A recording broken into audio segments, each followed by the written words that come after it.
আসছে না তো, মানে ভেসলিন লাগিয়ে দাও, তাও যদি না দেখে থুতু লাগিয়ে দাও।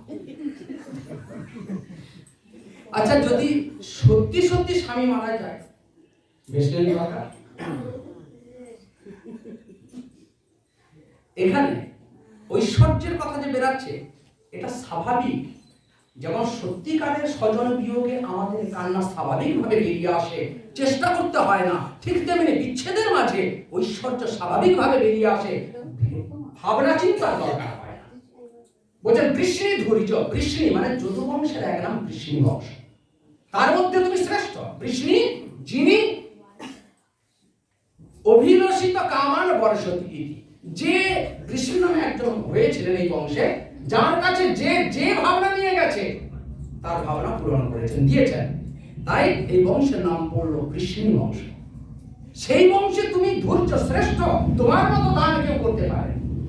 কেন? বৃষ্ণি তিনি জগতের বস্তু দিয়েছেন, আত্মস্বরূপ দান করতে পারেননি। তুমি শ্রেষ্ঠ, তুমি সেই শ্রেষ্ঠ বস্তু আত্মস্বরূপ পর্যন্ত দান করতে পারো। দেখো সংস্কৃতের ভয়া, এই সংসার ক্ষেত্রে তাপিত হতে হতে যখন সাংসারিক জীব ভয় পায়, তখন প্রত্যেকে ভয় পায়, শেষ বেলায় মৃত্যুকালে যখন ভয় পায় আর সব জায়গা থেকে নিরাশ হয়ে ফিরে আসে। ডাক্তার বলছে রোগ, হ্যাঁ দুরারোগ্য ব্যাধি, কত ডাক্তার বাবুর কাছে গেল, ডাক্তার বাবুর কিছু করার নেই, বাড়ি নিয়ে যান। আত্মীয় স্বজন সবাই বলছে আর কিছু করার নেই। সব জায়গায় যখন দুয়ার বন্ধ হয়ে যায়, তখনই সে তে চরণ বিভূষা, তোমার চরণে আশ্রয় নেয়।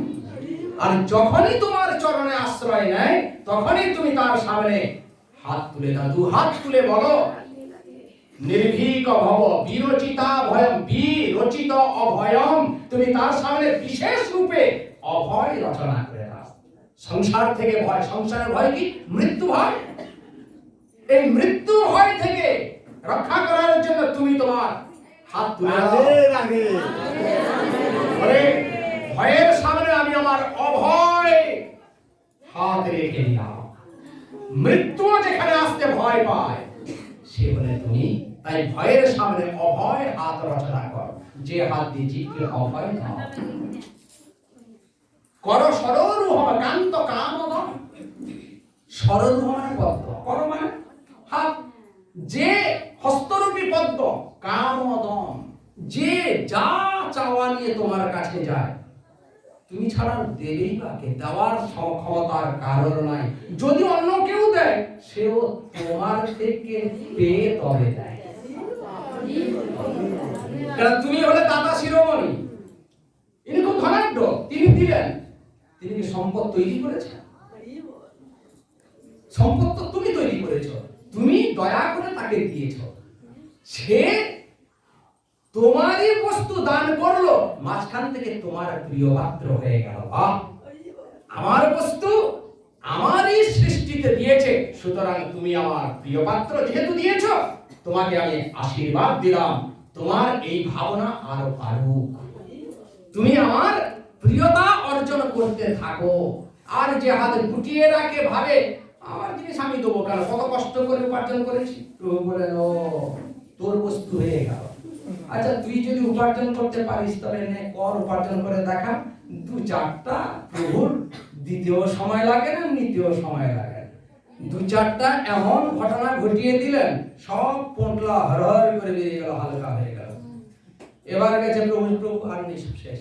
প্রভু কি রে, তুই যে বলছিস উপার্জন করতে পারিস, তা কর। প্রভু আমার ভুল হয়ে গেছে। সময় ভুলটা বুঝলি না কেন? এখন নিঃস্ব হয়ে গিয়ে বুঝলি? আমি তো বোঝানোর জন্যই দিয়েছিলাম, যে আগে ভাগে বুঝে যায় সে আমার প্রিয় পাত্র হয়। কেউ শুনে শেখে, কেউ দেখে শেখে, কেউ ঠেকে শেখে, আর এক শ্রেণী আছে সে কোনো কিছুতেই শেখে না। পণ্ডিত ইঙ্গিতে বোঝে, মূর্খ বোঝে কিলে, তার চাইতেও মূর্খ বোঝে দমাদ্য বুঝিলে।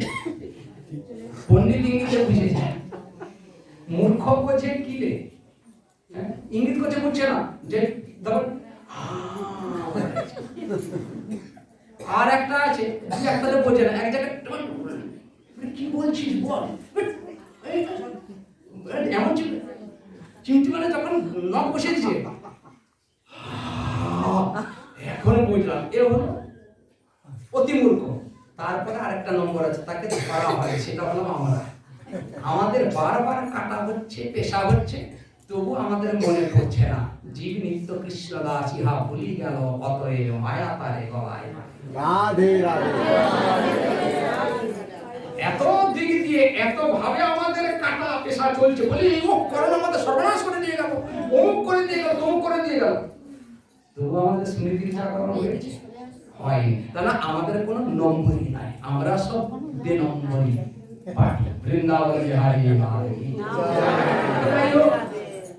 কামদম, যে হাত দিয়ে তুমি কামুক জনের কামনা পূরণ করো, প্রভু দেন, দেওয়ার মতো হাতের কাজ, প্রভু আমার এই চাই না। তো যে হাত দিয়ে ভীত জনের সামনে অভয় রচনা করো, যে হাত দিয়ে জীবের কামনা পূরণ করো, যে হাত দিয়ে তুমি শিরসে দেইল শ্রী কর গ্রহণ, শ্রী কর গ্রহণ, শ্রী মানে লক্ষ্মী, যে হাত দিয়ে তুমি লক্ষ্মীর কর গ্রহণ করেছ, লক্ষ্মীর হাত ধরেছ, তাহলে হাতের তিনটি গুণ, ভীতকে অভয় দান করা, আর এক কামনা পূরণ করা, আর এক লক্ষ্মীর হাত ধরা। এই রকম হাত রূপী পদ্মকে, হস্ত পদ্মকে নখ শিরসি দেই আমাদের মাথায় রেখে দাও। গভীরের ভাবনা। লোকে বলে কান টানলে মাথা আসে, আমরা তো বলবো কান পর্যন্ত আমাদের হাত যাচ্ছে না, হাত টানলেই মাথা আসবে। হাত যদি আসে সে মাথাটাকে ওপাড়ায় রেখে আসবে নাকি? হাতটা খালি মাথায় রাখবে, চেপে ধরবো, আর যাবে কোথায়? ইনি রকম যান না, ইনি বলে ঠিক আছে তোমার সুবুদ্ধিতে আছেন, বলছে ঠিক আছে সব এরকম বসো, আমি তোমাদের পেছনে হাত রেখে যাবো। বলে পেছনে, সামনে আসবে না কেন? হ্যাঁ, বলে না আমি তোমাদের দেখবো না। বলে কেন? এতক্ষণ দেখছিলে, এর মধ্যে আমাদের কি এমন কুরূপ হয়ে গেল দেখবে না? বলে এতক্ষণ দেখছিলাম তোমাদের গর্ব ছিল না, তাই। যার মুখে গর্ব কালি লাগানো হয় সে মুখ আমি দেখি না, বলে না কলঙ্কিত মুখ আমি দেখবো না। কালি মাখানো, গর্বরূপী কালি কেউ মাখায় না। আমাদের গর্বই হলো কালি আলকাতরা, আমরা নিজেই সেই আলকাতরা লাগাই। প্রভুর সুন্দর করে সাজিয়ে দেওয়া মুখের উপরে গর্বরূপী আলকাতরা লাগিয়ে মুখটাকে তছনছ করে দিয়ে যায়। না প্রভু দেখে, না সংসার দেখে, না আমি নিজে দেখি। তখন সমগ্র সংসার সারা জীবন করে গেলাম, শেষে সংসার বলবে এত কষ্ট দেখা যায় না, উনার এবার চলে যাওয়া ভালো, মানে আর এ মুখ দেখবো না। আচ্ছা, ব্রজ জনার বিহান বীরয় সীতা নিজ জন স্ময় ধ্বংসনস্মিত ভজ সখে ভবত কিঙ্করিস মন জলরুহানন চারুদর্শয়। বাহ, আমরা অনেক রকমের বীর শুনেছি, তা আজ তোমাকে একরকম বীর পেলাম। হে বীর সর্বসমর্থবান, জগতে যত বীর আছে তাদের বীরত্ব তো তোমারই দান। বীরের বীরত্ব কোথা থেকে এসেছে? তোমার ছিটে ফোঁটা পেয়ে তারা জাগতিক বীর হয়ে গেছে। বৃন্দাবনে যত বিপদ হয়েছে, বিপদে পড়ে ব্রজজন, ব্রজবাসী আর্তনাদ করেছে, হে কৃষ্ণ রক্ষা করো তোমার ব্রজকে, তোমার ব্রজবাসীকে। প্রতিটি বিপদ থেকে কে রক্ষা করেছে? তুমি তো করেছো। হে বীর, তোমার সামর্থ্যে, তোমার বীরত্বে ব্রজবাসীর আরতিকে, প্রার্থনাকে তুমি পূরণ করেছো, আরতি হরণ করেছো। সেই বীর তুমি যোশিতাম। আমাদের মতো স্ত্রীকে দেখে ভয় পেয়ে যাচ্ছ, আমাদের সামনে আসতে ভয় পাচ্ছ। হ্যাঁ, এই তো সেই রকম বীরের মতো হয়ে গেল।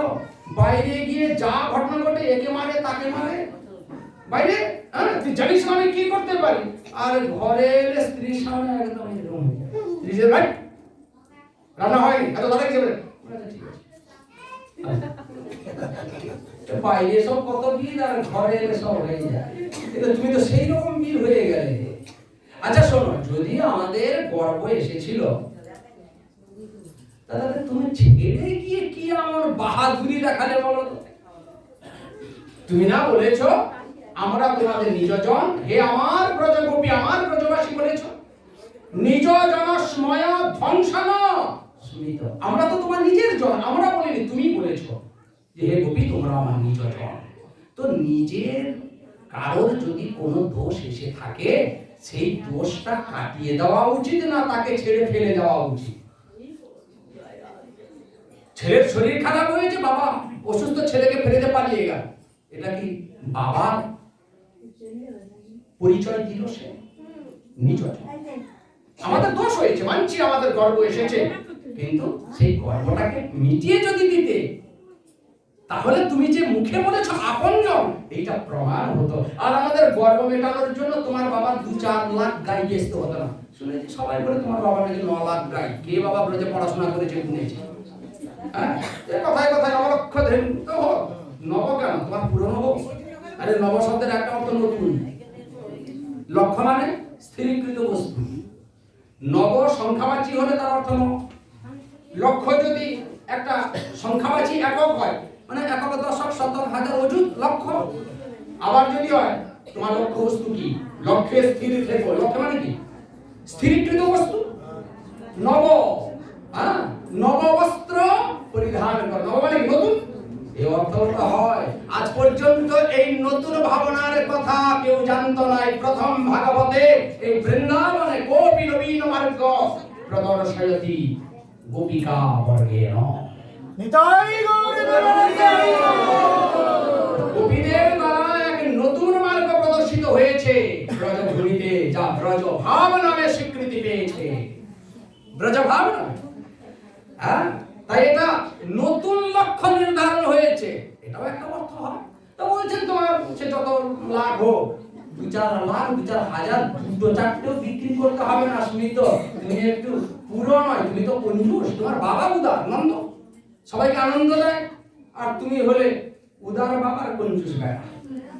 কঞ্জুস ছেলে, তোমার হাসতেও যেন কৃপণতা, একটু হাসে, দাঁত দেখা যায় না এইরকম। এই যে একটু খুলে হাস, সবকটা দাঁত দেখা, হা হা কর না, বলেছে একটু ঠিক করে হেসে দিলে। স্মিত মানে হাসি, একটু ঠিক করে হেসে দিলে তোমার হাসিতে সংসারের গর্ব ঝরে যায়।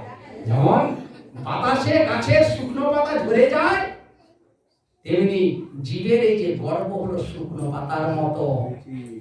হ্যাঁ, শুকনো পাতার মতো। একটু তোমার হাসি রূপে বাতাস বইলেই এর শুকনো পাতা সব খসে যাবে। তা তুমি সেইটা না করে পালিয়ে গেলে। ভজ সখে ভবৎ, হে সখে। গোপীরা বলছেন শুধু আমরাই তোমার ভজন করব তা না, তুমিও আমাদের ভজন করো। আমরা সেবা দেব বলে তোমার দিকে যেরকম এসেছি, তুমিও সেবা নেওয়ার জন্য আমাদের দিকে তো এসো। আমরা সেবা দেব বলে এসেছি, আর তুমি আমাদের ছেড়ে পালিয়ে যাচ্ছ, এতে কি সেবা দেওয়া না হবে? আমরা যেমন দাসী রূপে তোমাকে সেবা দিতে যাচ্ছি, তুমিও আমাদের কর্তা রূপে, প্রেমাস্পদ, তৃতীয়াস্পদ রূপে, প্রিয়তম রূপে সেবা নিতে তো আমাদের দিকে এসো। উভয়ের দিকে না এলে কি সেবার আদান প্রদান হবে? যেহেতু কিং করিস মন, আমরা বললাম তোমার কিং করি চরণ দাসী, বিনা মাইনের দাসী। জলরুহাননম চারুদর্শয়। জলরুহ মানে পদ্ম, আনন্দ মানে তোমার এই মুখপদ্মটি চারু সুন্দর রূপে আমাদের নেত্র যুগলের সামনে প্রকাশ করো। হ্যাঁ, পদ্ম ফোটে দিনের বেলা সূর্যের আলোতে, সূর্যের কিরণ ক্ষীণ যত হবে পদ্ম তত গুটিয়ে যাবে। এখানে বলছেন তোমার মুখপদ্ম সূর্যের আলোয় ফোটে না, তোমার চন্দ্রের কিরণে ফোটে। দেখো আজ পূর্ণ শশধর, পূর্ণ চন্দ্রমার উপস্থিতিতে, পূর্ণিমা নিশীথ রজনী, এই চাঁদের কিরণে আমাদের সামনে তোমার মুখপদ্মটি চারু সুন্দর রূপে প্রকাশিত করো। আমরা তোমার মুখপদ্ম সুধা পান করে ভ্রমণ রূপে তোমার নেত্র যুগলে হারিয়ে যায়। বলবেন বাকি কথা পরে, কারণ খুবই সাংঘাতিক জিনিস। যাক, হ্যাঁ, এ বলতে বলতে লোক সামলানো যায়, লোক সামলানো যায় না। হ্যাঁ, তুমি বিরতি দিতে হবে। বহু 7:00 বাজে, 7:30 बोल वृंदावन बिहारी लाल की जय, राधा रानी की जय, गोपिका वर्ग की जय, लीला मुकुटमणि रास लीला की जय, जय जय श्री राधेश्वर। এই শ্রবণ কীর্তন করতে করতে শুধু ব্রজ গোপীদের চরণে প্রার্থনা, তাদের একটু চরণ ধুলা যেন উড়ে এসে আমাদের গায়ে না, আমাদের স্মৃতিতে যেন হয়ে যায়। এই স্মৃতিতে যদি একটু গোপীদের চরণ ধুলা এসে পৌঁছে যায়, তখন গোবিন্দের কৃপাকে আকর্ষণ করবে গোপীদের চরণ ধুলা। তাই আমাদের বরণীয়, পূজনীয়, বন্দনীয় গোপী চরণ রেণু। আমরা গোপী অনুগতা, আমরা রাধা দাসী। রাধা কৃপা কটাক্ষ যদি হয়ে যায়, গোবিন্দ কি আর দূরে থাকবে? কেন গোবিন্দ রাধারানীর প্রেমে বিভোর নাচে হল। রাধে রাধে, রাধা যেদিকে গোবিন্দ সেদিকে। আর আমরা বললাম রাধার চরণ সেবিকা। রাধা চরণ ছাড়া আমরা কিছু বুঝি না। রাধার নির্দেশে আমরা গোবিন্দের সেবা করি, কিন্তু আমরা রাধার দাসী। রাধা রানী কি